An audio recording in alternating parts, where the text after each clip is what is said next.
ಎಲ್ಲರೂ ಕೂಡ ನಮಸ್ಕಾರ. ನಾನು ಒಂದು ವಿದ್ಯಮಾನದ ಬಗ್ಗೆ ತಮ್ಮ ಜೊತೆ ಹಂಚ್ಕೊಳ್ಳೋಕ್ಕೋಸ್ಕರ ತಮ್ಮ ಮುಂದೆ ಬಂದಿದ್ದೀನಿ. ಈಗ 4 ವಾರದ ಹಿಂದೆ ನನ್ನ ಫೇಸ್ಬುಕ್ಕಲ್ಲಿ ಒಂದು ಪೋಸ್ಟ್ ಮಾಡಿದ್ದೆ. KGF ಹತ್ರ ಒಂದು ಹಳ್ಳಿನಲ್ಲಿ ಒಬ್ಬಳು ಹುಡುಗಿ, ಕುಸುಮ ಅಂತ, 16 ವರ್ಷದ ಹುಡುಗಿ, ಅಪಘಾತವೊಂದರಲ್ಲಿ ತನ್ನ ಒಂದು ಸಂಪೂರ್ಣ ಕಾಲು ಕಳ್ಕೊಂಡ್ರೂ ಕೂಡ ಆ್ಯಂಬ್ಯುಲೆನ್ಸಲ್ಲಿ ಹೋಗಿ SLC ಎಕ್ಸಾಮ್ ಬರೆದಿದ್ದು ಇಡೀ ರಾಜ್ಯದಲ್ಲಿ ಅದೊಂದು ಸುದ್ದಿ ಆಗಿತ್ತು. ನಾವು ಅವ್ರ ಮನೆಗೆ ಹೋಗಿ ಆ ಹುಡುಗಿ ಜೊತೆ ಮಾತಾಡಿ ಆ ಹುಡುಗಿಗೆ ಧೈರ್ಯ ತುಂಬಿ,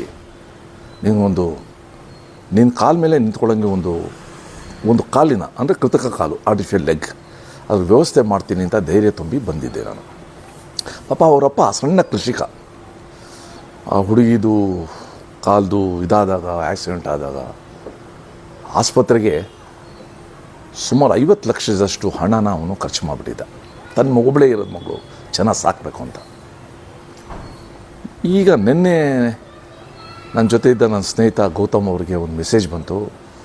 ಆ ಹುಡುಗಿಗೆ ಮತ್ತೆ ಏನೋ ಸೀರಿಯಸ್ ಆಗಿದೆ, ಮತ್ತು ಅದೇ ಆಸ್ಪತ್ರೆ ತೊಗೊಂಬಂದಿದ್ದಾರೆ, ಅವರಪ್ಪ ಕಂಗಾಲಾಗಿದ್ದಾರೆ ಅಂತ. ಇವತ್ತು ನಾನು ಆಸ್ಪತ್ರೆಗೆ ಹೋಗಿದ್ದೆ, ಆಸ್ಟರ್ ಆಸ್ಪತ್ರೆಗೆ, ವೈಟ್ಫೀಲ್ಡಲ್ಲಿ ಹೋಗಿ ನೋಡಿದಾಗ ಗೊತ್ತಾಯಿತು, ಆ ಹುಡುಗಿಗೆ 4 ದಿವಸದ ಹಿಂದೆ ಫೀವರ್ ಬಂತು ಅಂತ, ಜ್ವರ ಬಂತು ಅಂತ. ಜೊತೆಗೆ ಅಲ್ಲಿ KGF ಆಸ್ಪತ್ರೆ, ಕೋಲಾರ ಆಸ್ಪತ್ರೆ ಎಲ್ಲೂ ಕೂಡ ಟ್ರೀಟ್ಮೆಂಟ್ ಕೊಡೋದಕ್ಕೆ ಹಿಂಜರಿದಾಗ, ಯಾಕಂದರೆ ಒಂದು ಕಾಲು ಕಳ್ಕೊಂಡಿತ್ತು. ಅದು ಮತ್ತೆ ಇದೇ ಆಸ್ಪತ್ರೆಗೆ ಸೇರಿಸಿದ್ದಾರೆ. ಆಸ್ಪತ್ರೆಯಲ್ಲಿ ಇವ್ರು ಕೇಳ್ಕೊಂಡಿರ್ತಾರೆ, ನಮ್ಮ ಹತ್ರ ಹಣ ಇಲ್ಲ ಅಂತ.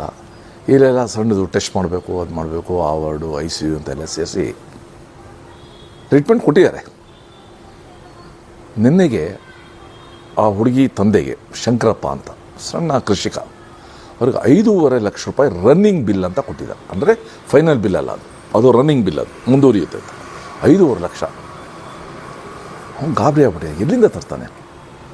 ಮತ್ತು ನನ್ನ ಸ್ನೇಹಿತರ ಹತ್ರ ಹೇಳಿದ್ರಂಥವ್ರು, ಶಂಕರಪ್ಪ ಸರ್, ನನಗೆ ಒಂದೇ ಮಾರ್ಗ ಇರೋದು, ನಾನೇ ಆಸ್ಪತ್ರೆಗೆ ಹೇಳಿದ್ದೀನಿ, ನನ್ನ ಮೂತ್ರಪಿಂಡವ, ನನ್ನ ಕಿಡ್ನಿನ ಬೇಕಾದ್ರೆ ತೊಗೊಳ್ಳಿ, ನನ್ನ ಮಗಳಿಗೆ ನನ್ನ ಹತ್ರ ದುಡ್ಡು ಕೊಡೋಕ್ಕೆ ದುಡ್ಡಿಲ್ಲ ಅಂತ. ಅದು ಕೇಳಿ ನಂಗೆ ಭಾಳ ಕಸಿವಿಸಿ ಆಯಿತು.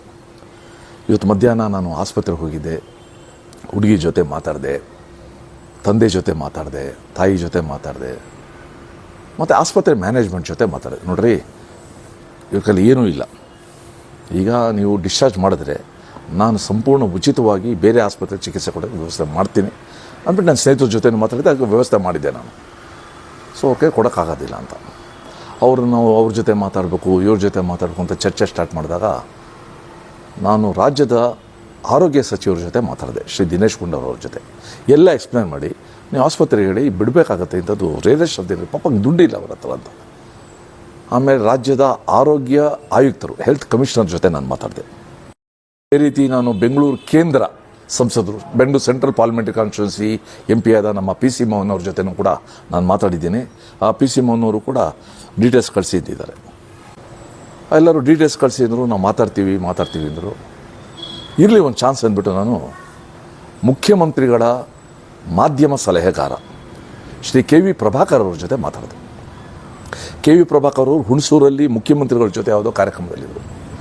ಆ ಸದ್ದಿನ ನಡುವೆನೂ ಕೂಡ ನನ್ನ ಫೋನ್ ಕರೆ ಸ್ವೀಕರಿಸಿ, ನಾನು ಆ ಹುಡುಗಿದು ಬ್ಯಾಕ್ಗ್ರೌಂಡು, SLC ಎಕ್ಸಾಮ್ ಬರೆದಿದ್ದು, ಇದನ್ನೆಲ್ಲ ವಿವರಿಸಿದಾಗ ಸರ್ ಡೀಟೇಲ್ಸ್ ಕಳಿಸಿದ್ರು. ಸೊ ಅವರ ಮೇಲ್ ID ತೊಗೊಂಡು ಮೇಲ್ ID ಕಳಿಸಿ, ಕೊನೆ ಪ್ರಭಾಕರ್ ಅವರೇ ಆಸ್ಪತ್ರೆಯವ್ರ ಜೊತೆ ಮಾತಾಡಿ, ನಾವು ಮುಖ್ಯಮಂತ್ರಿಗಳ ನಿಧಿಯಿಂದ ಅವ್ರಿಗೆ ಕೊಡ್ತೀವಿ, ಈ ಮ್ಯಾಕ್ಸಿಮಮ್ ನಿಮಗೆ ಪೇಮೆಂಟ್ ಮಾಡ್ತೀವಿ, ಸೊ ಗ್ಯಾರಂಟಿ ನಾವು ಕೊಡ್ತೀವಿ ಅಂತ ಅವ್ರು ಹೇಳಿದ್ರು. ಮತ್ತೆ ಆಸ್ಪತ್ರೆಯವ್ರ ಜೊತೆ ಕೂತ್ಕೊಂಡೆ. ನೋಡ್ರಿ, ಇವ್ರ ಹತ್ರ ಏನಿಲ್ಲ, ಇವಾಗ ಇಲ್ಲ ಸರ್, ಮುಖ್ಯಮಂತ್ರಿಗಳು ಹೇಳಿದ್ದಾರೆ, ಈಗ ಹೋಮ್ ಮಿನಿಸ್ಟರ್, ಇದು ಹೆಲ್ತ್ ಮಿನಿಸ್ಟ್ರದ್ದು ಕೂಡ ಫಂಡ್ ಬಂದಿದೆ ನಮಗೆ. ಆಯಿತು, ನಾವು ಕೆಲಸ ಮಾಡೋಣ ಸರ್, ನಾವು ಕೂಡ ಒನ್ ಆಫ್ ಇಟ್ಸ್ ಕೈಂಡ್, ನಮ್ಮ ಆಸ್ಪತ್ರೆ ಇಷ್ಟು ಟ್ರೀಟ್ಮೆಂಟ್ ಕೊಟ್ಟಿದ್ದೀವಿ, 2 ದಿವಸ ನಾವು ಸ್ಟೆಬಿಲೈಸ್ ಮಾಡಬೇಕು.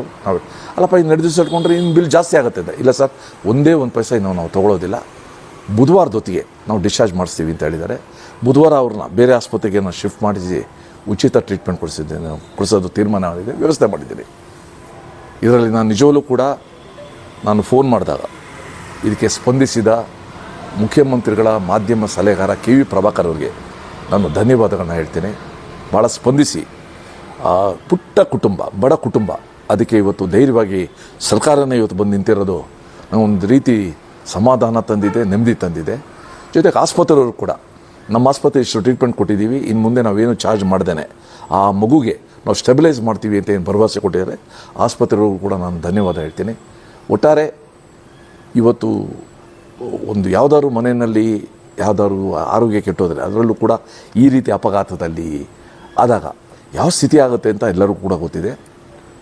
ಮತ್ತು ರಾಜ್ಯ ಸರ್ಕಾರ ನನಗನ್ಸುತ್ತೆ ಅನೇಕ ಗ್ಯಾರಂಟಿನ ಕೊಡ್ತಾ ಇರುವಾಗ ಪ್ರಧಾನಮಂತ್ರಿಗಳು 5 ಲಕ್ಷ ರೂಪಾಯಿ ಆಯುಷ್ಮಾನ್ ಭಾರತ್ ತಂದಿರೋ ಹಿನ್ನೆಲೆಯಲ್ಲಿ ಇಂಥ ಪ್ರಕರಣದಲ್ಲಿ ನಾವು ಉಚಿತವಾಗಿ ಉತ್ತಮ ಚಿಕಿತ್ಸೆ ಕೊಡೋ ದೃಷ್ಟಿಯಿಂದನೂ ಕೂಡ ನಾವು ಗಂಭೀರವಾಗಿ ಯೋಚನೆ ಮಾಡಬೇಕಾಗಿದೆ. ನಾವು ವಿದ್ಯೆ ಮತ್ತು ಆರೋಗ್ಯ ಇವೆರಡರದ್ದು ನಿಜವಲ್ಲೂ ಕೂಡ ಗ್ಯಾರಂಟಿ ಕೊಟ್ಟರೆ ಸಮಾಜ ಸುಸ್ಥಿರ ಆಗುತ್ತೆ, ಸಮಾಜ ಆರೋಗ್ಯಕರ ಆಗುತ್ತೆ. ಮತ್ತೊಮ್ಮೆ ನನ್ನ ಶ್ರೀ ಪ್ರಭಾಕರ್ ಅವ್ರಿಗೆ, ಹೆಲ್ತ್ ಮಿನಿಸ್ಟ್ರಿಗೆ, ಆಸ್ಪತ್ರೆಯವರಿಗೆ ಎಲ್ಲರಿಗೂ ಕೂಡ ನಾನು ಧನ್ಯವಾದ ಹೇಳ್ತೀನಿ. ನಮ್ಮದು ಒಂದೇ ಪ್ರಾರ್ಥನೆ, ಆ ಕುಸುಮ ಪೂರ್ಣ ಆರೋಗ್ಯವಂತಳಾಗಬೇಕು. ಅವಳು ಸ್ವಂತ ಕಾಲ ಮೇಲೆ ನಿಲ್ಲಂಗೆ ನಾವೆಲ್ಲ ಸಹಾಯ ಮಾಡೋಣ, ನಾನು ಮಾಡ್ತೀನಿ. ಅವಳಿಗೆ ಶುಭವಾಗಲಿ ಅಂತ ನಾನು ಕೇಳ್ಕೊಡ್ತೀನಿ. ನಮಸ್ಕಾರ.